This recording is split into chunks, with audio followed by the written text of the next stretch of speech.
Diz assim a palavra de Deus: damos sempre graças a Deus por todos vós, mencionando-vos em nossas orações e sem cessar, recordando-nos diante de nosso Deus e Pai da operosidade da vossa fé, da abnegação do vosso amor e da firmeza da vossa esperança em nosso Senhor Jesus Cristo, reconhecendo, irmãos amados de Deus, a vossa eleição, porque o nosso Evangelho não chegou até vós tão somente em palavra, mas, sobretudo, em poder, no Espírito Santo e em plena convicção, assim como sabeis ter sido o nosso procedimento entre vós e por amor de vós.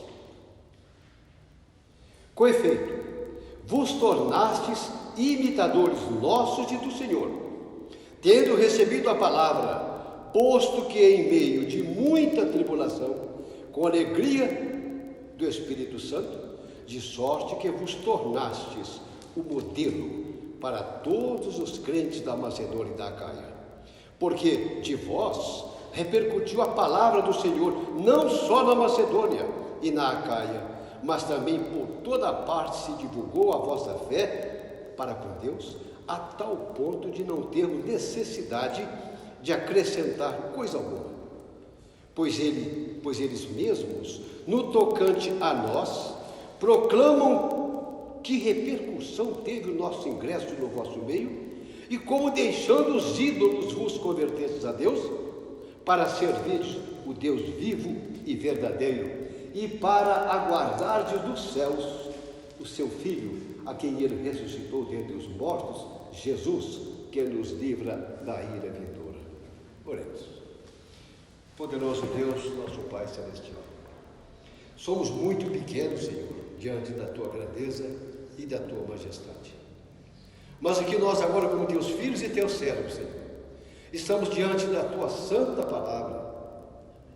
Nós te rogamos com perdão de nossas culpas, que o Teu Espírito Santo desça sobre todos nós, de forma que uma partícula pequena já basta, Senhor, desse texto, daquilo que vamos comentar.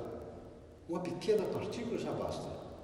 Nós te agradecemos de coração, Senhor, se essa pequena partícula ficar gravada em nossos corações e esta pequena partícula possamos colocar em prática nas nossas vidas.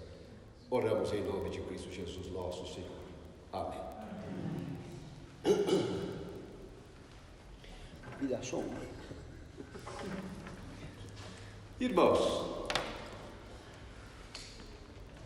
durante a nossa caminhada aqui, os irmãos vão ver que os dois textos realmente têm muita coisa a ver, embora as palavras, a construção das frases, o teor da leitura parece não ter uma conexão, mas nós vamos ver que no final tudo que está aqui vai realmente conectar, como se fossem os extremos, realmente lá na frente se toca. A palavra de Deus é muito sábia, irmãos. Ela não é algo assim que a gente leia como um romance, como uma história em quadrinho, como o relato de um filme. Não é isso, não. Se pensarmos assim, nada nos edifica. Mas se abrirmos a nossa Bíblia, em qualquer situação, em qualquer tempo, em qualquer lugar, se abrirmos a nossa Bíblia, precedida de uma pequena oração: Senhor, eu estou diante da Tua santa palavra, porque esse é o meu costume. Ainda que seja no silêncio do quarto, minha esposa pode até não ouvir, mas eu deito na minha cama e oro: Senhor, eu estou diante da Tua palavra, fala ao meu coração, eu tenho sede dela. Amados, um tipo de confissão sincera diante de Deus e de posse da Sua palavra, eu não tenho dúvidas, irmãos. Deus é misericordioso. Ele desce na forma do Seu Santo Espírito e enche o nosso coração de entendimento ou de consolo, mesmo em meio às adversidades, às provações e privações que a vida nos impõe. Diante de tudo isso, aqueles momentos passam e você dorme um sono tranquilo, como se fosse um sono de criança. Mas vamos entrar no texto, irmãos, no pequeno estudo. Peço a vocês que me perdoem se eu não chegar a um denominador comum. Substituir o Tiago é muito difícil mesmo, mas eu vou tentar. Amados, nós vivemos hoje numa época em que todos nós nos encontramos numa sociedade em franco desenvolvimento. As pessoas hoje têm muito mais conhecimento do que todos nós que aqui estamos, especialmente quem fala com vocês, que sou de uma geração mais antiga.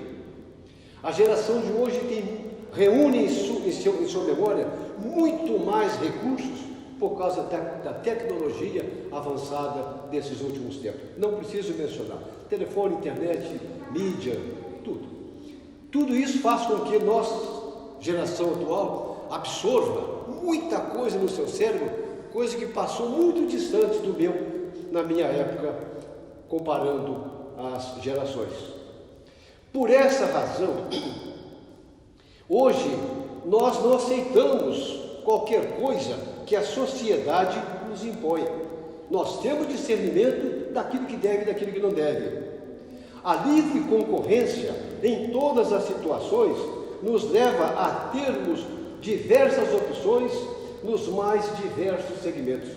Eu tenho opção no comércio, eu tenho opção na moda, eu tenho opção em tudo, eu tenho opção até na igreja. Tudo que nós pensamos adquirir por nosso conforto, nós escolhemos o melhor. O melhor modelo é o que vem na primeira mente. O melhor carro, o melhor modelo. A melhor casa, o melhor modelo. Uma peça do vestuário, o melhor modelo. Qualquer coisa que nós queremos buscar, nós buscamos sempre o melhor modelo. Aquilo que os nossos olhos pensam que é o melhor modelo. A palavra modelo, ela ficou tão presente na vida atual, que até os nossos corpos estão se transformando em algo de cobiça. Um corpo sarado, um corpo modelo, um corpo bonito, um corpo atraente, um corpo modelo. Eu recorri, confesso para vocês, que tudo que faço em matéria de explanação, eu procuro o nosso maior professor, que é o Aurélio, o dicionário. Eu recorri ao dicionário para trazer para esse estudo a definição mais completa da palavra modelo. Eu confesso para vocês que nem Aurélio me satisfez, porque é uma página quase que toda para definir modelo. Tem modelo para tudo. E leia lá, vocês vão ver que eu não estou mentindo. Tem meia página do dicionário com letra de tamanho 8, não é tamanho 14, é pequenininho, completa quase uma página. Eu confesso que eu não achei condições devido à extensão da explicação sobre esta palavra modelo. Enfim, trocando tudo isso em miúdos, todos nós entendemos que modelo, em nossa visão, significa o melhor. É comum também, vamos entrar agora dentro do nosso objetivo, é muito comum entre nós crentes ouvirmos esta expressão: eu não estou satisfeito na igreja que eu frequento. É verdade ou não é? A gente não escuta isso por aí, não é conosco aqui não, aqui está tudo beleza, graças a Deus por isso. Mas a gente escuta isso aí fora. Eu não estou satisfeito com a igreja que eu frequento. Eu vou procurar uma melhor. Ou seja, eu vou procurar uma igreja modelo. Está dentro do contexto. Vamos ver o que o apóstolo Paulo fala a respeito disso. Abramos nossas Bíblias em 1 Tessalonicenses. Já lemos a leitura, não fizemos? Sim. Fizemos, né? Porque eu confundi com as duas leituras. Já comecei a falar. Mas veja bem, o texto que nós temos aí de 1 Tessalonicenses 2, de 2 a 10, o que é que lemos ali? Agora vamos tentar ruminar, mastigar bastante, para depois de engolir, né? Porque o animal faz isso. Ele faz aquela bola lá dentro e volta, mastiga, torna a engolir. Mas aí passa para o outro estômago, né? É assim. Pois bem, vamos fazer a mesma coisa. Vamos ruminar bastante o que está dizendo o texto para nós aqui. Pelo que comentamos no início, antes dessa leitura, e agora, pelo que nós ouvimos na palavra, Paulo aqui não só responde à nossa indagação, onde está a igreja modelo, como também nos incentiva a praticar o que ele considera modelo de uma comunidade. Essa igreja modelo se encontra, como lemos, ou melhor, essa igreja modelo, ele, Paulo, encontrou nos Tessalonicenses. Olha que interessante isso. O texto fala modelo, eu li a palavra aqui, alguém deve ter gravado aí a palavra modelo. Essa palavrinha modelo é que me jogou no dicionário e está me trazendo todo esse prefácio para a gente chegar. Paulo achou que lá era um modelo, então se ele achou, quem sou eu para contradizer Paulo? Irmãos e irmãs, é muito comum ouvir essa frase: estou à procura de uma igreja. Esta frase, ela denota o seguinte: alguém que está à procura de Deus através de uma igreja, o que é aceitável, embora não seja esta a igreja, no caso construção física, que salva. Mas nós temos, aí, mesmo sabendo que a igreja não salva, quem salva é Jesus, quem salva no caso então é a palavra, mas essa palavra é proferida numa igreja. Então há um certo engajamento da palavra modelo com uma igreja modelo. Não que volto a dizer, não entendo que eu estou dizendo que é a igreja que salva, não é isso não. A igreja pode ser bonita, pode ser feia, pode ser uma capelinha, pode ser um salãozinho, não é isso aí não. A igreja não salva, mas o que ela proclama tem muito a ver com a nossa salvação, porque é aqui que é falado a palavra de Deus. Na oração do Adilson, na abertura da escola, ele orou pelos pastores espalhados por este mundo. Lembrou-se inclusive do nosso, que está um tanto distante de nós. Portanto, irmãos, realmente a palavra modelo está sempre em voga. Então sempre encontramos alguém, já crente, que não esteja por alguma razão satisfeito em sua comunidade de fé. Subtraindo todos nós aqui, estamos nesses dois posicionamentos. Se Paulo escrevesse hoje uma carta para a nossa igreja, como seria para nós a sua introdução? Está claro, amados, que nas cartas de Paulo às diversas igrejas, às quais ele escrevia, que aquilo que o mais agradava a ele e pela qual ele não cessava de dar graças, era o que ele ouvia sobre o crescimento espiritual dos cristãos. O que mais agradava a Paulo, nas cartas e algumas que ele escreve, ele dava sempre graças porque ele via que a comunidade estava crescendo. Se Paulo nos escrevesse hoje uma carta, ele poderia, irmãos, eu não estou julgando ninguém, eu estou jogando para cima de vocês e também de mim, quando esse dedo da ponta tem 4 para cá. Eu estou jogando para cima de nós. Se ele nos escrevesse uma carta, ele falaria isso de nós, que todos nós estamos realmente crescendo espiritualmente, que todos nós estamos realmente compromissados com o Evangelho, não somente nós, mas o cristianismo de modo geral. Será que Paulo acharia que a nossa comunidade é uma comunidade modelo? E nesse quesito espiritual, os Tessalonicenses os que prevaleciam ali, eram os dos mais destacados exemplos de uma igreja madura e frutífera. Irmãos, quando o pastor Tiago está presente nas nossas orações, ele sempre fala isso, os homens que reúnem ali, escuta quando ele fala: eu peço pela igreja, que a igreja seja madura, seja mais madura. O que quer dizer com isso? Madura é o oposto a igreja madura é o oposto de imatura. Ou seja, é uma igreja que cresce fisicamente, mas não desenvolve espiritualmente. Cresce no físico, mas não cresce no espírito. Mas por que isso acontece? Irmãos, não é o pastor o culpado, não é a escola dominical o culpado. O culpado é nós mesmos, que não procuramos absorver a essência da palavra, o conteúdo do recado. A palavra de Deus, ela às vezes é uma pequena admoestação, ou seja, um pequeno conselho, como às vezes ela é uma exortação, é chamando a atenção. Se a gente lê, eu comentava com meu cunhado ontem, que nos visitou rapidinho, falei assim: lê 1 Coríntios e 2 Coríntios, olha como Paulo tem hora que é ríspido nas suas palavras. Leia colocando, como eu disse para ele, leia colocando todos os acentos que a frase exige. Exclamação, ponto e vírgula, 2 pontos, interrogação, coloca isso em vida. Leia com expressão. Olha se Paulo está falando mansinho com aquela igreja. Não está. Não está por quê? Porque Paulo, nós todos sabemos, quando ele se converteu, o homem que ele era antes, houve em Paulo uma guinada de 180 graus. Paulo ia nesse rumo, ele volta repentinamente para o oposto. E aquilo aconteceu por quê? Porque ele ouviu a voz do próprio Cristo falando com ele.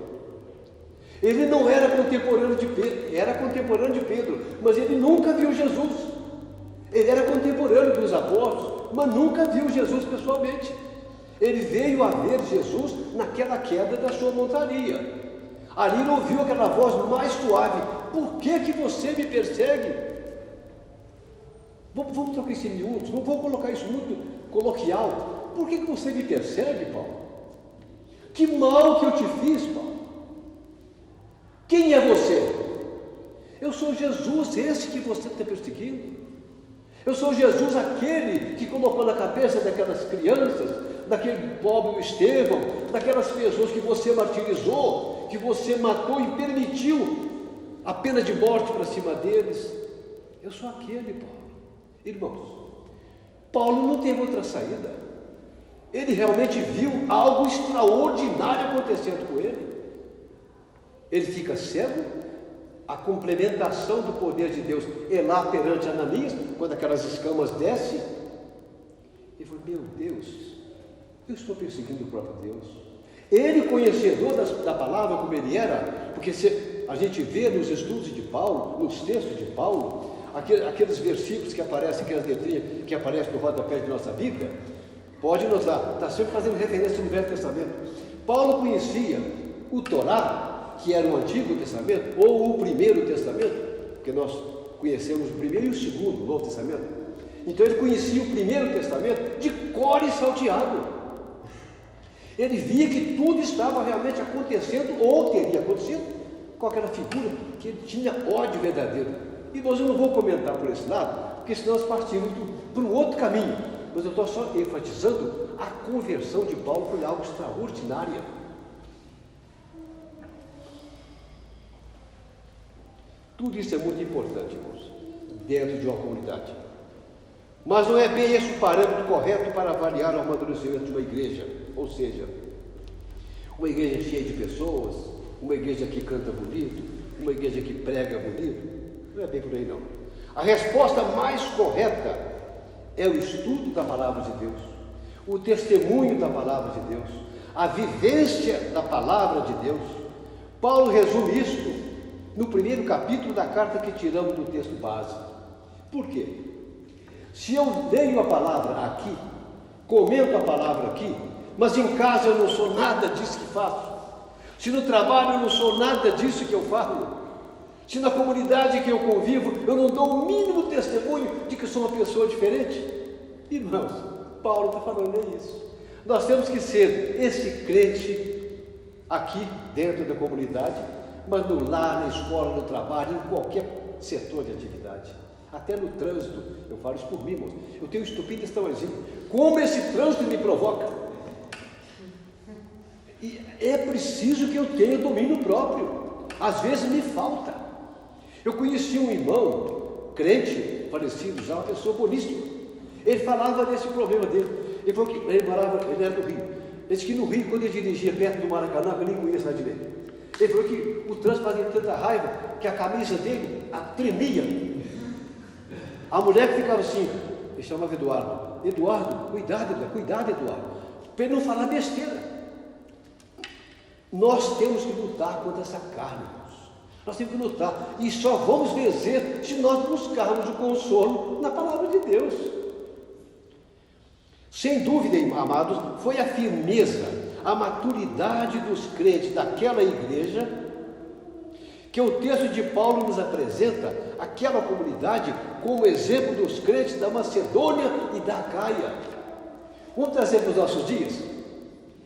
Lafayette se situa na beiradinha da zona da mata, na zona metalúrgica, vizinho da zona do Campo das Vertentes, próximo daqui do Alto do Paraupeba. Nós fazemos divisa com Barbacena, nós fazemos depois Juiz de Fora. O que Paulo está dizendo aqui, que o testemunho deles ultrapassou as fronteiras daquela região. Eu estava lendo no mapa, onde estava Caia e onde estava Macedônia, é uma distância, no mapa é uma distância enorme. Agora, irmãos, não tinha televisão, não tinha celular, não tinha carro, não tinha avião. Era camelo, dromedário e cavalo. Para o testemunho deles chegar naquela região é porque era algo realmente extraordinário.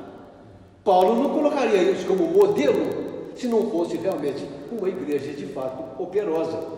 Paulo, quando fala assim, sede meus imitadores, como eu sou de Cristo, Paulo trazendo para ele, é texto bíblico, eu não estou falando a minha língua não está falando assim, mas é Paulo que escreve, sede meus imitadores, como eu sou de Cristo. Olha, é muita coragem, é muita confiança, é muita convicção de uma pessoa falar, imitem a mim, como imito aquela pessoa. É muita confiança.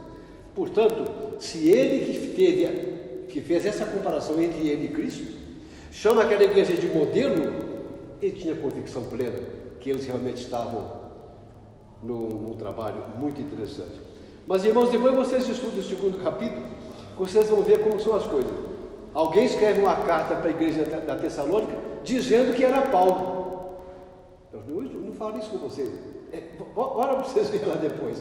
Como é que o diabo já estava agindo para julgar aquela igreja no chão.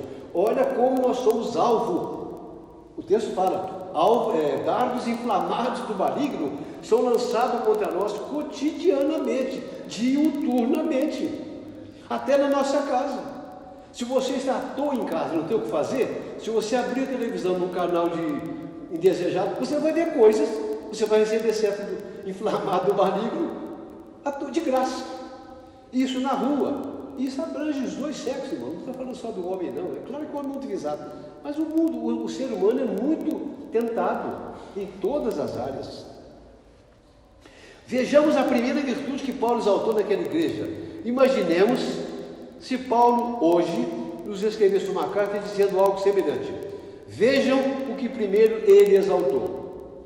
Damos sempre graças a Deus por todos vós, mencionando os nomes de vocês em todas as nossas orações, sem cessar, recordando diante de nosso Deus e Pai da operosidade da vossa fé, da abnegação do vosso amor, da firmeza da vossa esperança em nosso Senhor Jesus Cristo, reconhecendo a salvação.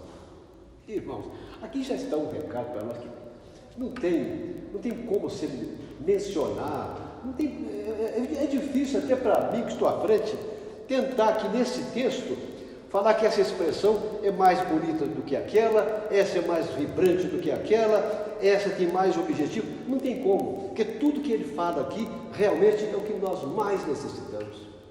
E a segunda, maior ainda, reconhecer em Cristo a nossa salvação. Amados, se essa palavra salvação, ela não encontrar guarida no nosso coração, no nosso entendimento, nas nossas ações, nós somos realmente os mais infelizes dos mortais. Porque o sacrifício de Cristo, não vou mencionar as consequências até o Gólgota, todos nós sabemos, mas se analisarmos a pessoa de Cristo, sofrendo toda a sorte de humilhação e sofrimento, toda sorte de humilhação e sofrimento, sendo ele o próprio Deus, apenas no estalar de dedo, ele mandava para o inferno todos aqueles que estavam ultrajando, humilhando, cuspindo, esbofeteando. Isso, amado, para mim, eu reconheço, como eu já falo a verdade, eu sou do estupim, um tanto curtinho, mas estou mudando muito. Eu estou mudando demais, mas eu falo a verdade. Se eu que não tenho muita paciência, porque também já sou velho, eu vou conversar com você. Não, eu estou querendo ser sincero mesmo. É de família isso aí. Pois bem, Ele supera tudo aquilo, sendo o próprio Deus, irmãos. Meu Deus do céu, eu fico pensando, no trânsito, qualquer coisinha, você falta pouco abrir a porta e ir lá e desganar a pessoa. Outro dia nós vimos aqui em Belo Horizonte, eu tive muita dó daquele motorista coletivo. Motorista coletivo sofre muito, irmãos. Eu nunca fui, não quero ser. Também não levo jeito, não sou motorista não. Eu sou um tocador de carro. Mas pensa bem, um sujeito que fica num coletivo, num centro grande, diariamente, e vendo pessoas fazendo burrada umas em cima das outras. Esse caso que aconteceu não tem um ano não, na Afonso Pena, em Belo Horizonte. Uma motorista, também não estou discriminando a mulher não, mas por azar dela era uma moça, né? Por azar dela. Uma motorista lá dá nele uma fechada. Ele dá uma luzinha de alerta, né? Ela manda um sinal com os dedos. Você sabe o que eu quero dizer? O moço entrou em parafuso, coitado. Ele saiu do ônibus, abriu a porta e saiu para Afonso Pena, chegou ao autômato. A polícia pegou, levou ele para o hospital, ele estava em estado de choque. Ele teve tanta nervosia de ver a falta de educação dela, a ignorância dela, o trabalho dele, penoso o dia inteiro, em vez dela maneirar na sua expressão, ela estava totalmente errada. São coisas assim. Então você imagina, vamos voltar agora a Jesus. Deus, o próprio Deus, meu Deus, ele mandava aquele povo para o inferno e acabava tudo, você acabava tudo. Não, tolerou aquilo tudo até o final. Ainda fala assim, humilhado até a morte e morte de cruz.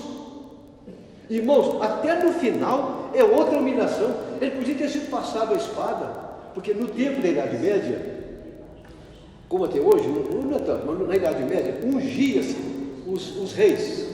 Então, um rei que fosse ungido, porque a Igreja Católica tinha o domínio sobre a comunidade. A Igreja Católica era o catolicismo, né? O catolicismo, ele tinha o domínio religioso, através do Papa, sobre toda a comunidade.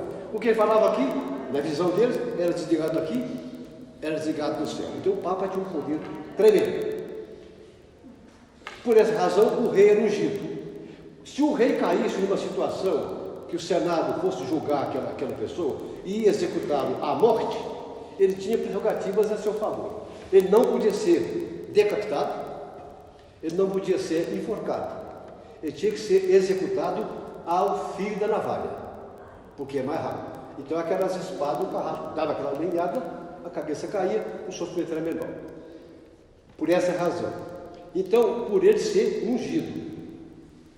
Agora, veja bem, Jesus aqui naquela situação ali, é levado ao Calvário, e o texto fala, e morte de cruz, porque era a mais ignominiosa, a mais ultrajante, era a morte de cruz.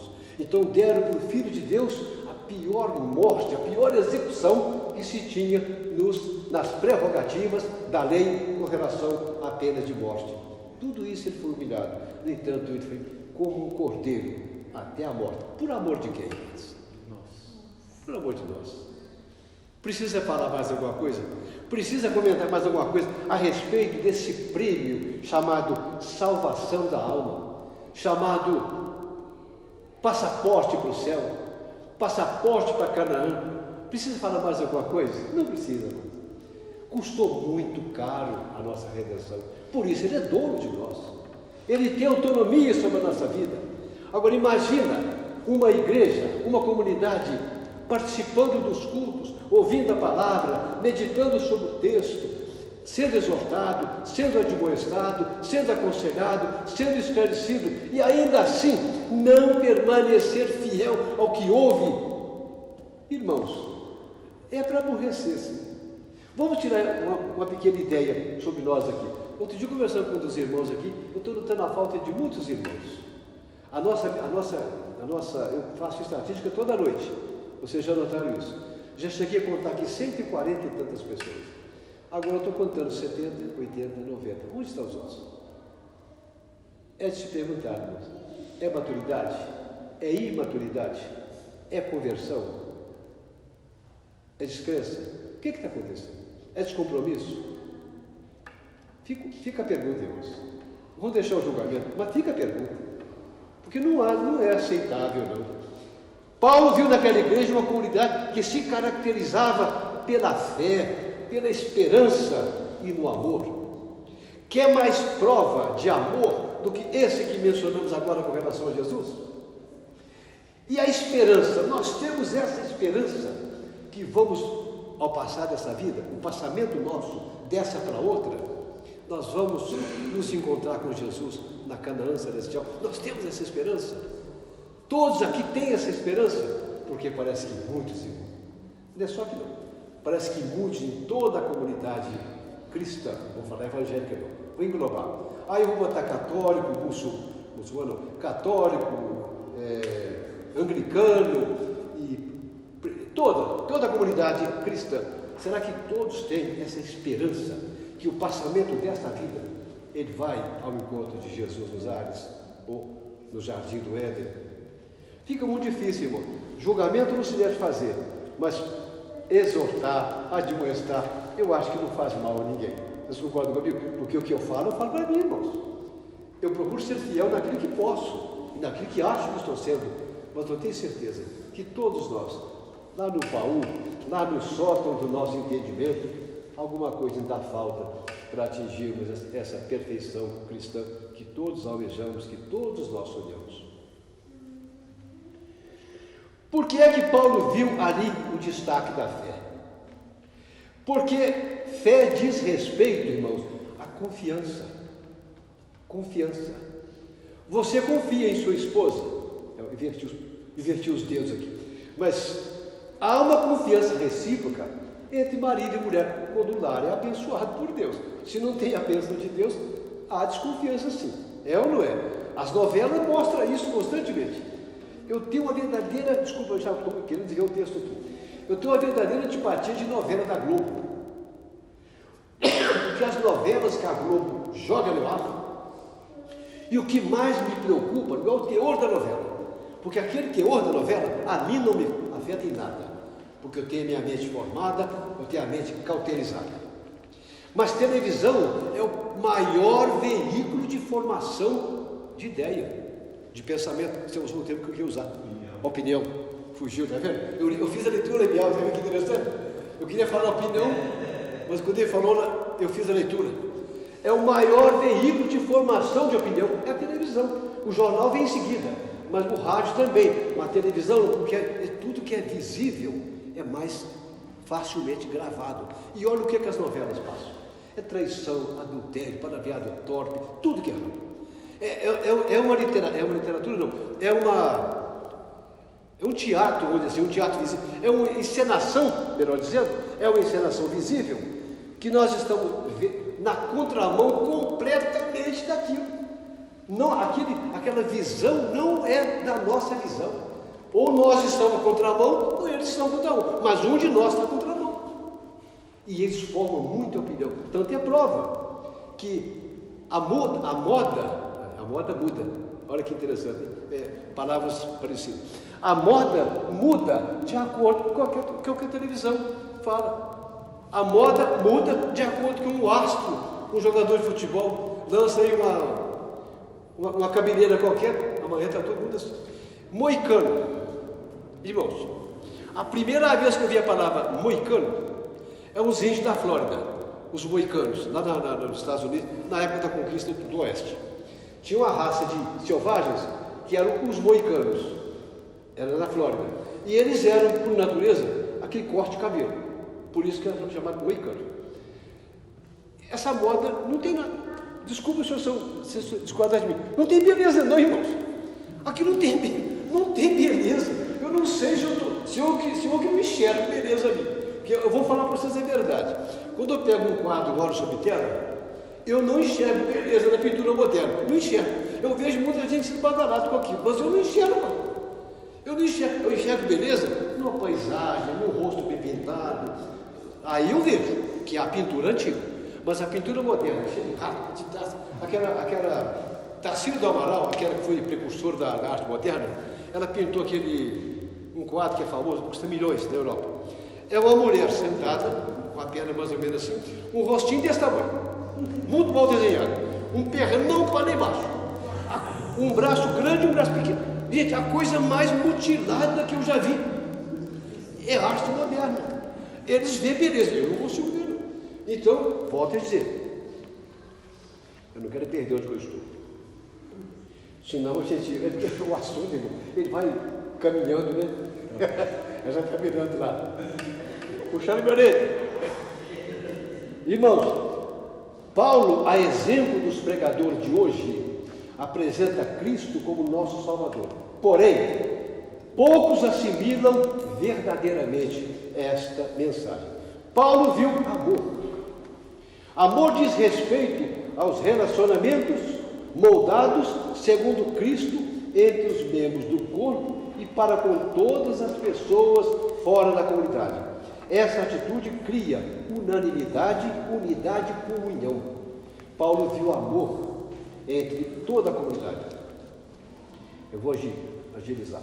Quando nós vivenciamos aqui e lá fora o verdadeiro amor de Deus, Deus naquele momento que nós estamos vivenciando é exaltado e é glorificado. Vocês já pensaram disso? Por exemplo, uma atitude agora que o Adilson fez aqui com o Sanders, né? Quando ele entrou aqui. Uma aproximação daquele homem sujo, maltrapilho, ignorante, parece ser um tanto lunático, mas a nossa aproximação a ele, Cristo está sendo glorificado, porque a nossa natureza é fugir de certas atitudes. E essa aproximação lá fora da comunidade, ser bonzinho aqui dentro é uma coisa, ser bonzinho lá fora é muito diferente. Essa atitude cria unidade e comunhão em toda a comunidade.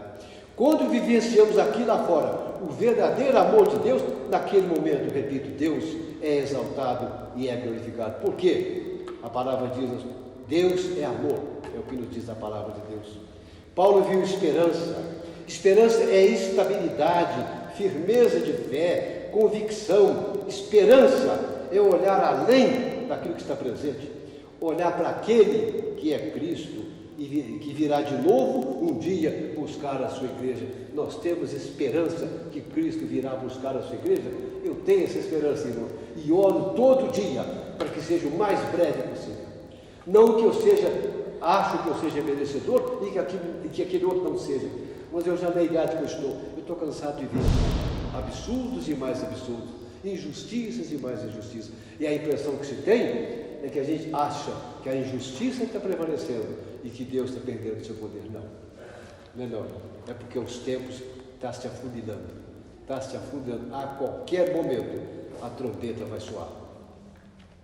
Amado, seria bom se nós recebêssemos uma carta dessa e tivéssemos todas as prerrogativas admiradas por Paulo. Numa época sem a mídia que nós hoje temos, imprensa falada e escrita que nós hoje temos, televisão, celular, internet e muita coisa mais, aquela igreja cresceu de forma assustadora. E nós, com tantos instrumentos à nossa volta, o que é que nós aparentemente fazemos? Claro, tem muita resistência também. Isso a gente é obrigado a admitir, porque a moda, a televisão, a mídia está formatando outras ideias. Mas ouçamos o que Paulo escreveu a respeito deles no verso 8.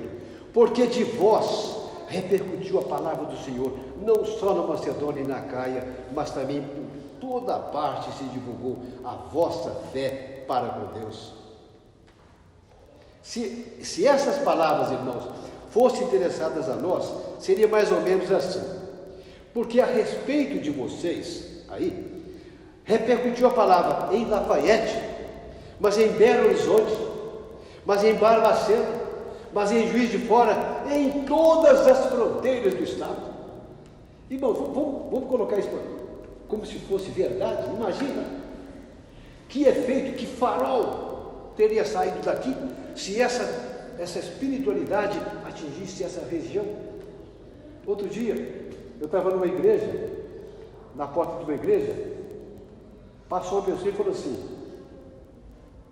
vou falar um exemplo correto. Eu estava na porta da igreja metodista. A palavra metodista é um tanto estranha. A pessoa falou assim, igreja metodista? Que é isso, mãe? Sei lá. Assim que a pessoa, sei lá. Então o sinal metodista não fez nada ali. Ou pelo menos não repercutiu nada. Mas será que foi a igreja? Será que foi a igreja que eu falo assim? Não foi a igreja física, jurídica, mas foi a física. Não foi a igreja jurídica, mas a física. A física não mostrou qualquer coisa que chamasse a atenção. Se alguém passar aqui assim, o que é a igreja batista livre? Não sei. Então nós não estamos mostrando o que nós somos. Vocês já pensaram? Nós devemos, eu falei hoje isso com a Iraísa, pouco depois, não acho que foi ontem, antes de dormir. Comentei com ela a respeito de determinadas coisas. Nós crentes devemos andar no nosso bolso com o básico da nossa fé. Por quê? Você pode ser sabatinado na rua a qualquer momento. Escuta, eu chego aqui. Você é evangélico? Sou. O que você crê? O que vocês creem? Irmãos, teríamos nós respostas convincentes? Eu, se fosse, diria, sou crente, eu creio no Deus. Eu ia dar o plano da salvação em poucas palavras. Eu ia falar sobre a Trindade Santa em poucas palavras. Isso eu sei falar. Mas e o cerne da questão mesmo? Será que eu saberia? Irmãos, nós devemos fazer um relato simples, condensadinho, e andar na carteirinha de bolso. Decorar aquilo, que você pode a qualquer momento ser sabatinado da rua. Quem que você crê? Em que você crê? E muitos vão ficar perdidos. Tenho certeza disso. Muitos vão ficar perdidos. Finalmente, no verso 10, Paulo viu uma igreja preparada para a segunda vinda de Jesus. Será que a nossa igreja também está, ou toda a cristandade, está preparada para a segunda vinda, amados? Imagina se essa segunda vinda fosse agora. O que pode ocorrer, irmãos? Olha aquele corinho que canta assim: o mercado está vazio, sua agitação parou. Conhece aquele corinho antigo? O rei está voltando. Eu consegui entender aquela mensagem, irmão.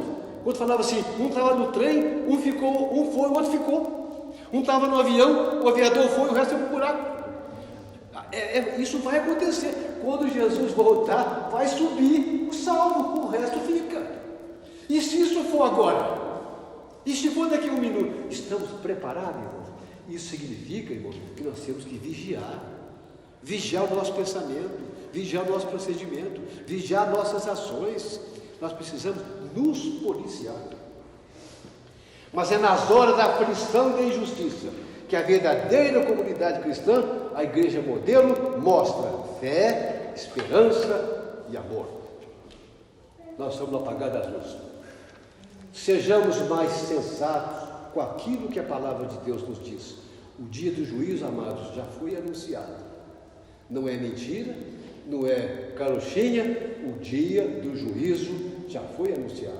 Os profetas do Antigo Testamento falaram dele com frequência. E eu vou terminar esse pequeno estudo com as palavras de Isaías, capítulo 13, versículo de 9 a 11. São muito claras. Isaías fala assim: eis que vem o dia do Senhor, dia cruel, com ira e ardente furor, para converter a terra em assolação e dela destruir os pecadores, porque as estrelas e constelações dos céus não darão a sua luz. O sol logo ao nascer se escurecerá, e a lua não fará resplandecer a sua luz. Castigarei o mundo por causa da sua maldade, e os perversos por causa da sua iniquidade. Farei cessar a arrogância dos atrevidos e abaterei a soberba dos violentos. Irmãos, Isaías falou isso muitos anos antes de Cristo. E olha a clareza das palavras dele.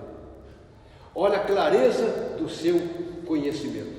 Numa época em que não se tinha nada de um conhecimento, vamos dizer assim, extraterrestre ou da estratosfera, não se tinha nenhum conhecimento a esse respeito. Então tem prova que naquela batalha parou o sol, não foi o sol que parou, foi a terra que parou. Os profetas não conheciam a mecânica do universo e Deus não se preocupou com isso. Ele diz: para o sol, parou, a terra parou, o sol permaneceu onde ele estava. Mas hoje sabemos que foi a terra que parou. E esse é um fato. Galileu Galilei foi condenado pela Inquisição por causa de coisas semelhantes. Ele provou também várias coisas estelares e a Inquisição mandou que ele jurasse o contrário. Ele fez um juramento para fugir da morte de uma maneira tão sutil que hoje, ao traduzir as suas palavras, ele não estava se retratando, ele estava, em outras palavras, confirmando o que tinha descoberto. Quando o profeta fala sobre o sol de quê? O sol logo ao nascer se escurecerá, e a lua não fará resplandecer a sua luz. Por quê? Se o sol escurecer, a lua também apaga. Ninguém sabia que a lua era iluminada pelo sol ainda. Não se sabia que luz era aquela. Nessa época não se tinha esse conhecimento. É praticamente agora nos anos 2000 é que a NASA manda aquele foguete para a lua, se reverteu e se abriu um véu de muito esclarecimento para todos nós em vários setores. Castigarei o mundo por causa da sua maldade e os perversos por causa da iniquidade, farei cessar a arrogância dos atrevidos, abateria a soberba dos violentos. É o que nós estamos presenciando, irmãos. Graças a Deus, irmãos, para nós irmos embora com muita satisfação. Nós não somos assim, graças a Deus por isso. Eu tenho certeza que todos os cristãos absorveram as palavras. Pode não ser esse crente modelo, mas é pessoas que sabem que o que nós falamos aqui e o que nós pregamos aqui e que pregamos ali não é mentira, é a verdade. Mas o que nos falta? Dobrar o nosso joelho, orarmos a Deus e pedir a Ele luz e muito esclarecimento, e coragem, bravura, determinação, para em qualquer tempo e lugar testemunharmos o conteúdo da palavra. O mundo aí fora não tem esse conhecimento que nós temos. Nós somos agraciados por isso, nós somos beneficiados por essa grande misericórdia, mas tem muitos que ainda não têm. Conhece o Jesus da história, sabe que ele foi, sabe que no passado houve alguém que chamava Jesus, que morreu numa cruz. Isso os historiadores da antiguidade falam essas coisas, mas não e nunca falando que ele era o Filho de Deus. A gente sabe disso, mas nós sabemos que não é bem, é muito diferente. Irmãos, chegamos ao final, embora o pessoal ainda não subiu, mas eu peço a vocês desculpas se andei falando assim muito correndo. Quando eu vi o Adilson levantando para dar o sinal, e agora só apertar. Mas valeu a pena que terminou sem maiores complicações, o pessoal nem subiu ainda. Mas, voltando ao nosso estudo aqui, irmão, nós precisamos realmente, com o testemunho, principalmente com o nosso testemunho, mostrar a diferença daquele que serve a Deus e daquele que não serve a Deus. Há muita diferença. Quando a gente vê o que serve a Deus, a ação de graças elevada aos céus na pessoa daquele que conhece a Deus é muito diferente da ação de graças elevada a Deus daquele que não conhece. Querem ver um exemplo mais cristalino que a gente vê quase todo domingo na televisão? Nem que não partida de futebol. E veja, quando o atleta faz um gol, o que ele faz? Ele louva a Deus, logo depois de um bruto palavrão. Isso, a leitura labial eu já vi. Ele faz o gol, ele faz aquele gesto assim, e depois você lê a boquinha dele, o que ele falou. Eu já vi, não vou falar porque eu tenho vergonha de falar, mas eu já vi louvar a Deus e ao mesmo tempo vomitar uma expressão de ofensa à santidade de Deus. Esse é o mundo, esse é o Deus que esse mundo conhece. Conhecer a Deus é diferente. Conhecer a Deus é procurar viver tudo que a palavra dele fala e procurar testemunhar para que outras pessoas tenham e venham a ter o mesmo conhecimento nosso.